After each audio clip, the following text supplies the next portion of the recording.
లో మరి Annaram road 118 survey నెంబర్లో ఇల్లీగల్గా లేఅవుట్ చేసేసి మరి అమ్ముతున్నామనేసి మాకు మొన్న దృష్టికి రావడం జరిగింది.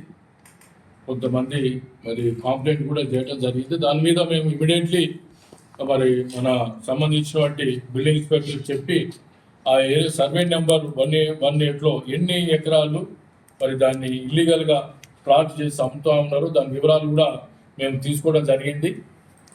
ఇప్పుడు భూమిదారులకు దాదాపు 8 మంది భూమిదారులు ఈ 118లో 8 ఎకర్స్ దాంట్లో ఉన్నట్టు మాకు తెలిసింది. దానికి వాళ్ళకు మేము ఆల్రెడీ నోటీసులు కూడా సర్వ్ చేయడం జరిగింది. మా దగ్గర అలాంటి కాపీలు కూడా చేసి మా దగ్గర ఉన్నాయి. దాని మీద కూడా ఇంకా అందులో ఏమన్నా వెంచర్ ఏమన్నా చేస్తున్నట్టు మాత్రము మేము వాళ్ళని కూడా ఆల్రెడీ హెచ్చరించడం జరిగింది.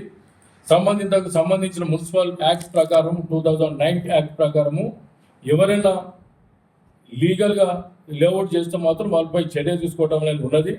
ముఖ్యంగా దానికి లేఅవుట్ కావాలన్నప్పుడు దాన్ని టౌన్ ప్లానింగ్ కమిషన్ వారికి అప్లికేషన్ చేసుకుంటూ త్రూ కలెక్టర్ ద్వారా సంబంధిత అధికారులతో జిల్లా అధికారులతో మనకు ఆ లేఅవుట్ చేసి అది అమ్మవలసి ఉంది.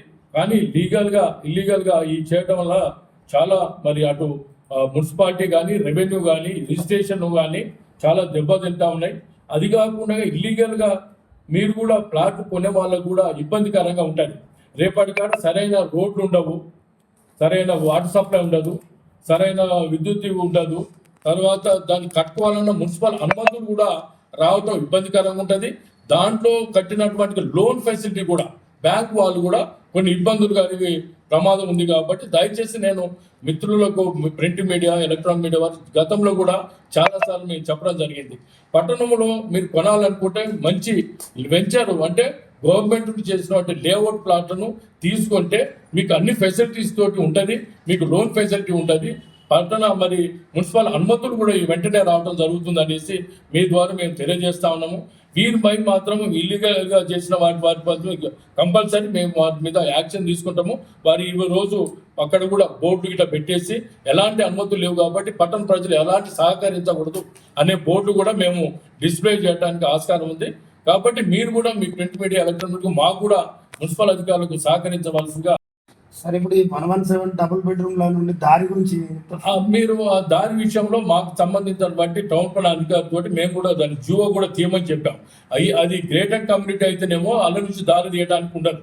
ఒకవేళ లేదని ఏమన్నా అలాంటి ఏమన్నా స్పెసిఫిక్గా ఏమన్నా రూల్స్ వాళ్ళకంటే టౌన్ ప్లాన్ రూల్స్ ఉంటే అది జీవోది కూడా తీసుకొచ్చేసి దాని మీద మీ ద్వారా మేము తెలియజేస్తాం. బహిరంగంగానే వెంచర్ను ఓపెనింగ్ చేసి కరెంట్ పోల్స్ గిట్ల నాటేది కదా, మరి మీరు ఇప్పటి వరకు ఏమైనా నోటీసులు ఇష్యూ చేశారా? చేస్తాం, అదే చెప్తున్నా కదా. నేనే 1 వీక్ నోటీస్ టైం ఉంటుంది, వాళ్ళకి సంబంధించిన డీటెయిల్స్ మేము తీసుకొని అలాంటివి ఉంటే మాత్రం చర్యలు పోలీసు వాళ్ళతో చర్యలు తీసుకొని వారి ద్వారా కూడా మేము చర్యలు చేయాలి. యథేచ్ఛగా వర్క్లు కూడా రోడ్లు పోసుకుంటున్నారు కదా సార్. మరి మొన్న ఒక దగ్గర గోడ పెడితే కూడా ఇమీడియట్గా పొలగొచ్చాం. ఇది అంత పెద్ద అది ఏం కాదు, పెట్టినంత మాత్రాన అలికినంత మాత్రం అడ్మినెట్ కాదు.